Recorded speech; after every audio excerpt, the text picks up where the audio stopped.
Excuse me. Hi, everyone. I am Kelly, and this is Two Broads Talking Politics Live. I'm joined by my co-host, Sophie, who just got out of work, as did I. So hi, Sophie. Hey, Kelly. And we are joined today by Ruth Ben-Ghiat, who is a historian and an author of a recent book called Strongmen, From Mussolini to the Present. So we will have a lot to say about the current moment in American history. So hi, Ruth. Hi. So we could start so many places here, and I think we'll get to the My Pillow Guy CEO coup in a moment. But I wanted to start with your book is called Strongmen, is not called Fascist or Fascism. So I wanted to talk just a little bit about what you mean by the term strongmen, why you use that specific term, and then how that applies to Donald Trump.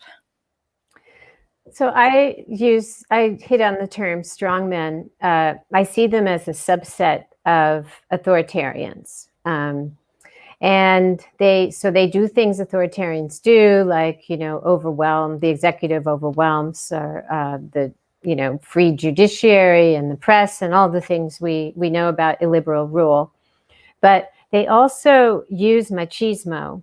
I have a chapter on virility as a very important way that they present themselves to their people, and also in their foreign policy through kind of male bonding and one-upmanship, kind of male confrontation and male bonding. So they are, again, they're a subset of other kinds of illiberal rulers, and I really wanted to isolate this strain in history around the world. And it's all men, I assume. Yeah, so there's plenty of women perpetrators, resistors in my book, but I decided to focus on men. And one reason is that although there's lots of strong women leaders and I'm only doing 20th and 21st century, you had Margaret Thatcher and Indira Gandhi, and some of them did illiberal things. I'm really looking at people who wrecked a democracy or damaged it a lot. And the other reason is, I think that if you look at the age today of Putin and Orban and Trump, and these are not young men. Mm-hmm. And I think that in the future, we will see a female-led authoritarian state, like in Europe, or increasingly here too. Women are prominent in the right-wing politics. Right. So I kind of wanted to capture this particular configuration of power, the way that machismo works together with propaganda and with corruption and violence, because I don't think it's going to be around forever.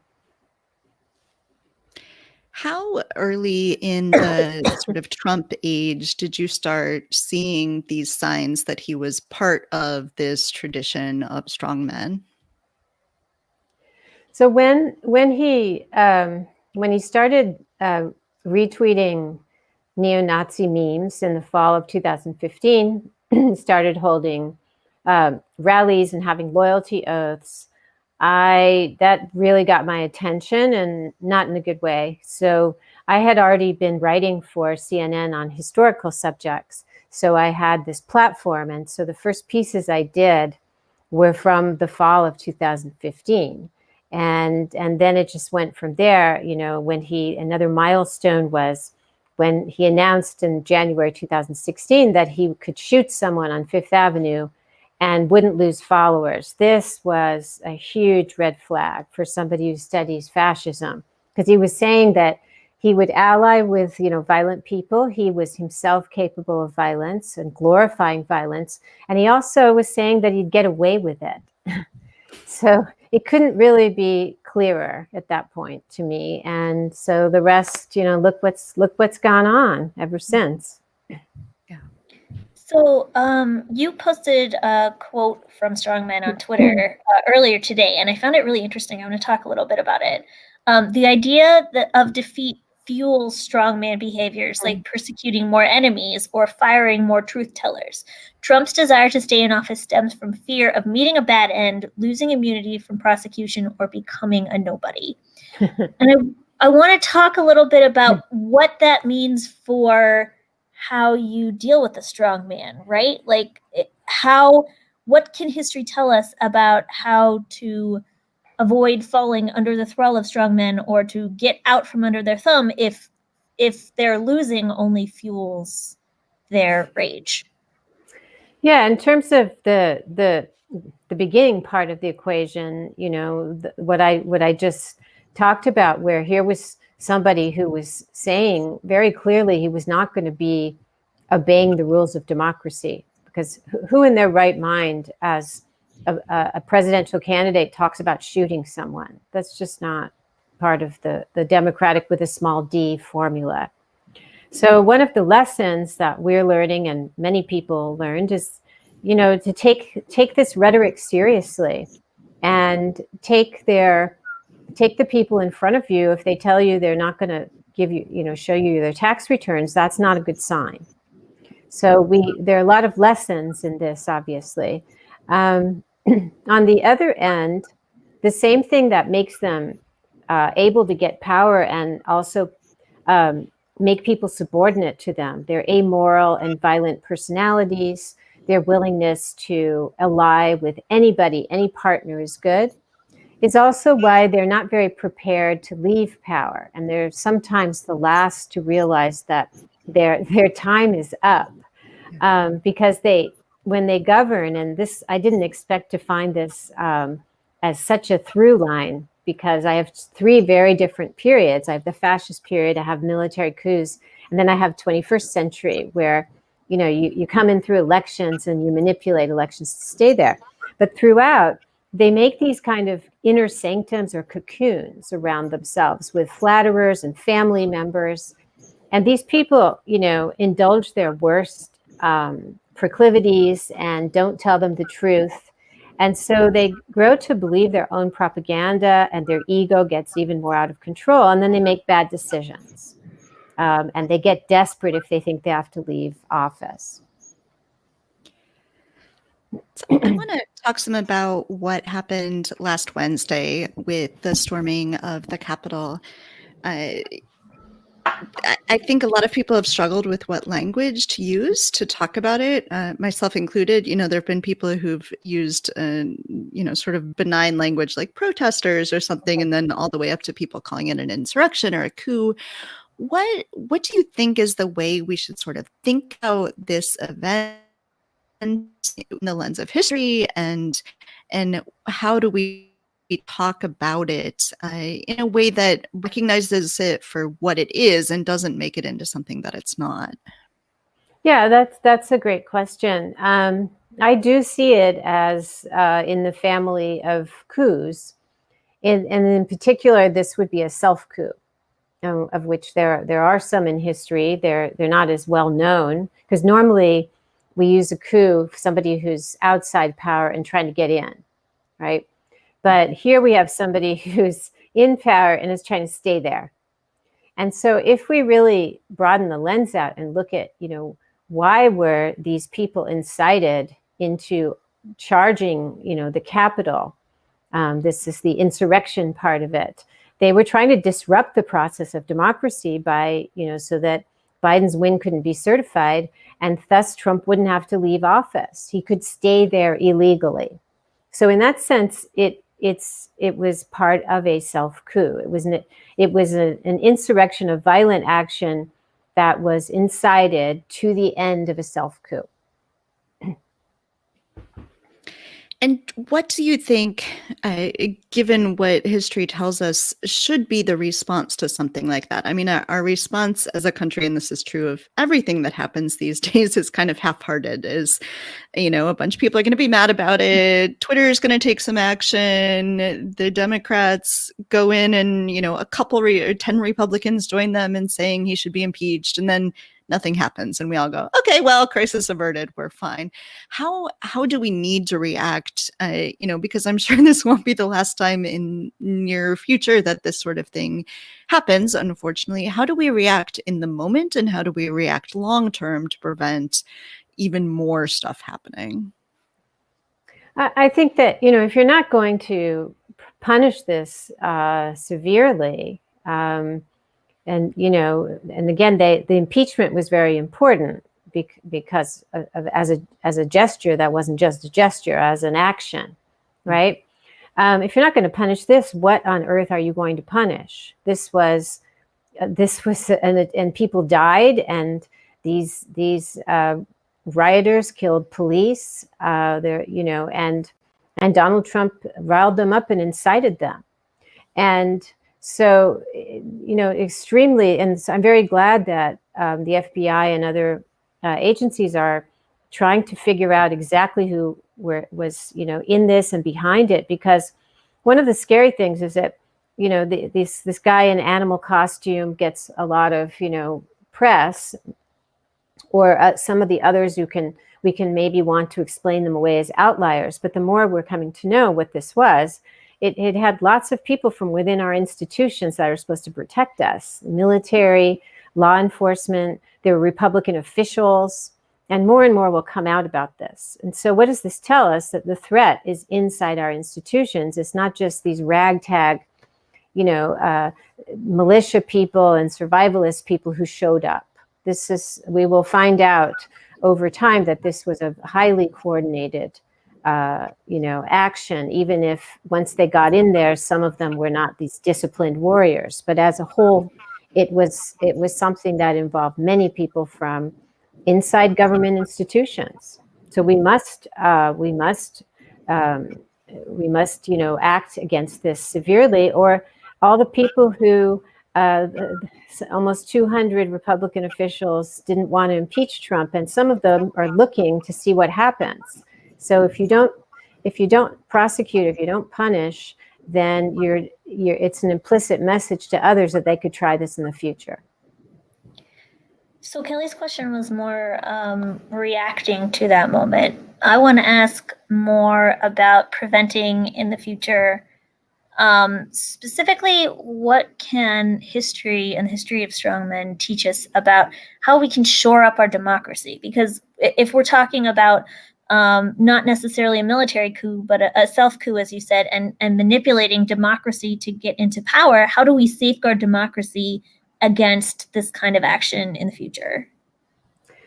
I think that, on the one hand, the Trump presidency has left us a roadmap of the weaknesses that others can use to erode democracy in the future. Because all the things that Trump's been trying since he lost the election are a recipe to how the GOP might want to do business, especially the trying to undo the election results. But he's also left us a roadmap of the things that we can fix. One of them is very important, is to take vigorous action to shore up ethics and anti-corruption measures in government, because these things succeed when you lower the standards and you let people, a small violation of the Hatch Act. Or Wilbur Ross, the Commerce Secretary, who never declared his conflicts of interest. And so the essence of authoritarianism is the glorification of lawlessness. And everywhere around the world, it has been successful. Lawlessness has become part of the political culture. And that can mean, allowing extremists in government. And that often happens. That can mean a president who boasts about grabbing women's private parts, because the key is that they get away with it. And over time, the political culture shifts to glorify people who get away with it. And once that happens across the board, you see how actions like January 6th become easier. And it becomes easier to staff government, as Trump has done, with unscrupulous and corrupt people who there's no bottom for them. They don't care about democracy. They scorn democracy like Donald Trump does. And then you're in real trouble.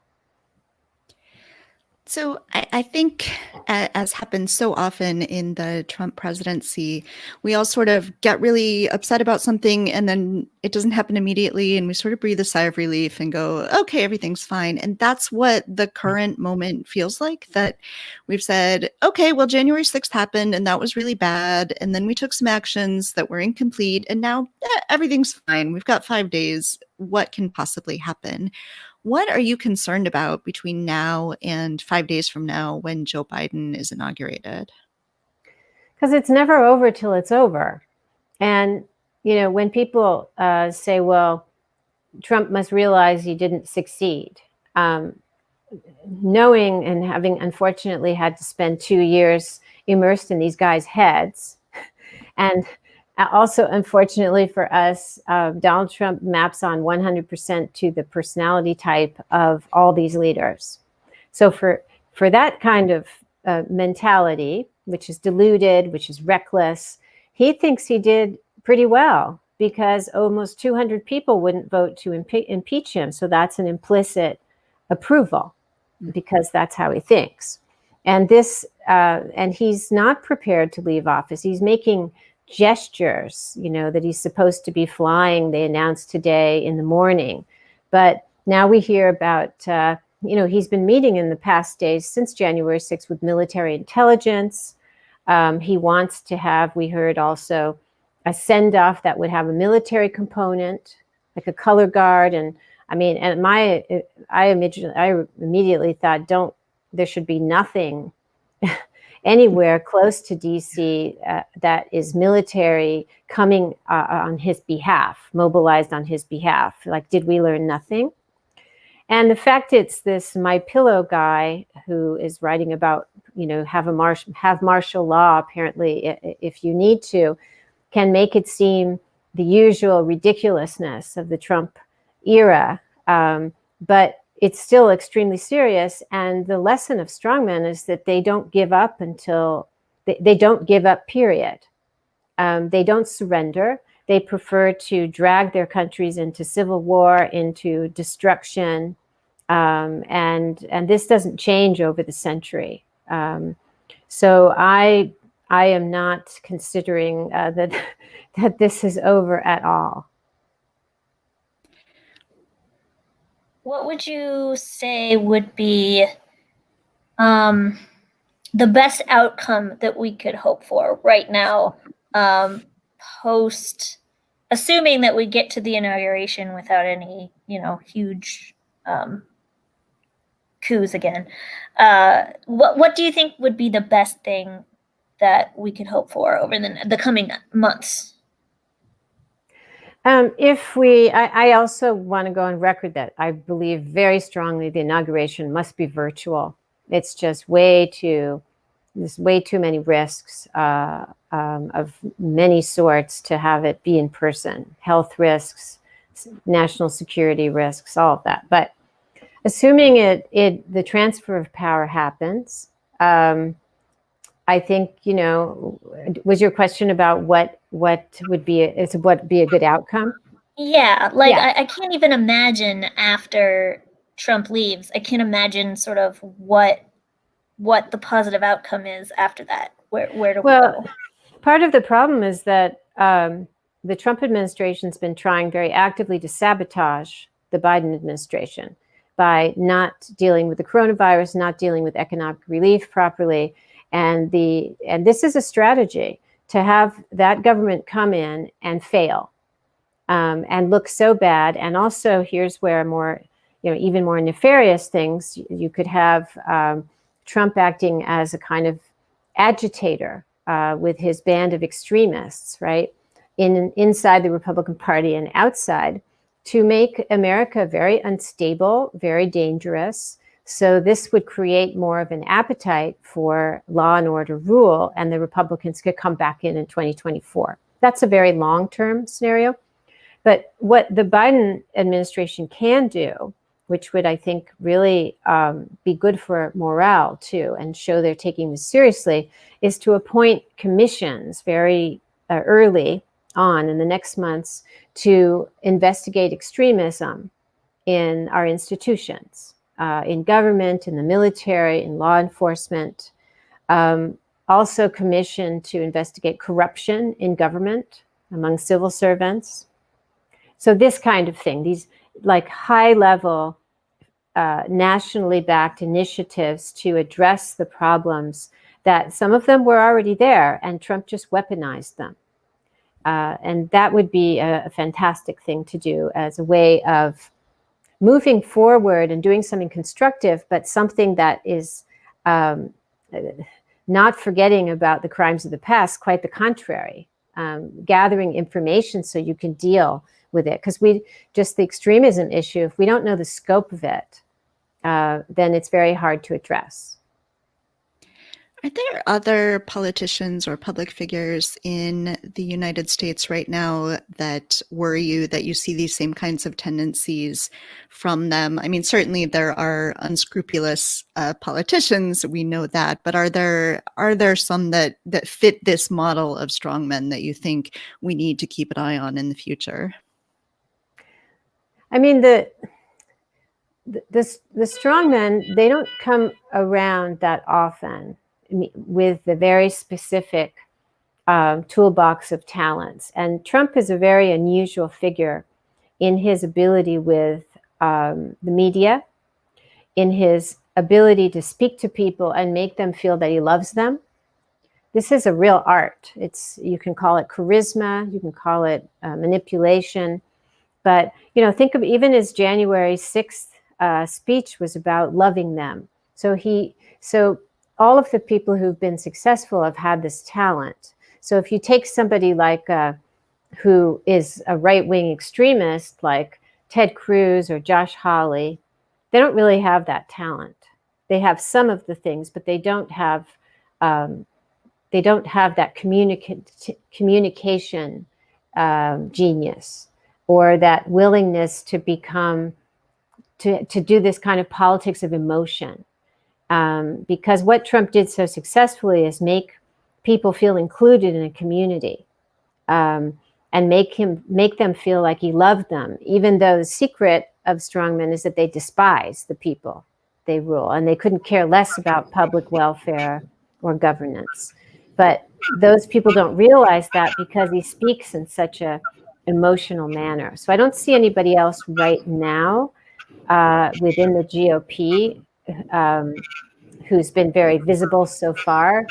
I don't see anybody like that, but I'm sure they exist.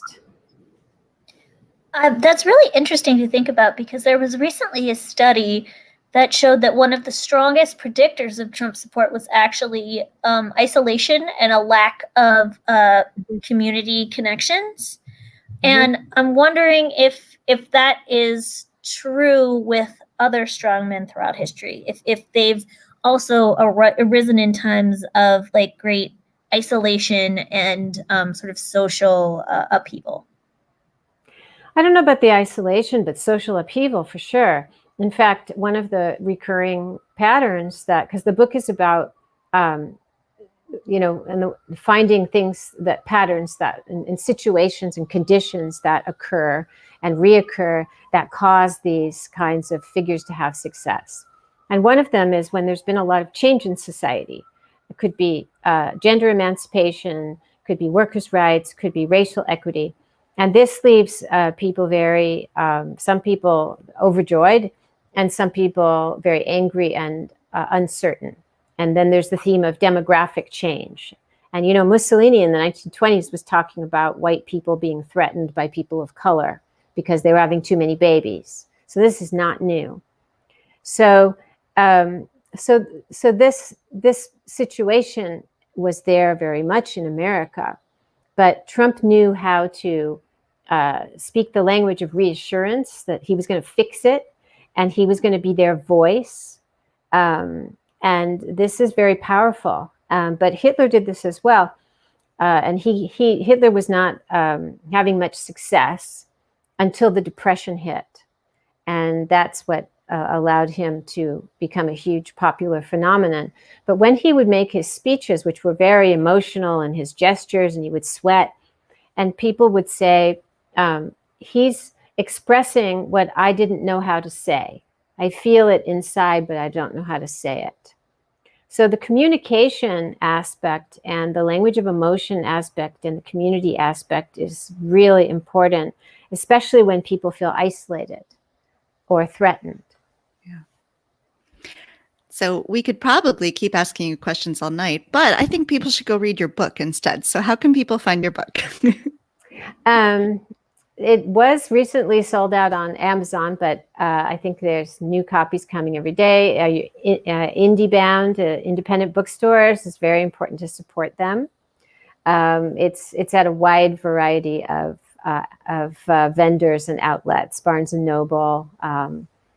So I don't think you'll have trouble finding it. And I wrote it as an American, trying to explain to myself and others how we got into the situation and what the history is behind it, because we are only one people who is going through this, and we actually did something very splendid in that, which is rare. We interrupted a process of authoritarian capture by voting Trump out. He's trying to stay in, but we nothing can take that away from us, that we voted him out. And this is a huge, we haven't had much time to celebrate it, but we did it, and that's rare in history. Yeah. Excellent. And we'll put on our website links to your website and your social media so people can find more. Is there anything else that you wanted to make sure that people here are thinking about right now? No, I think that's it.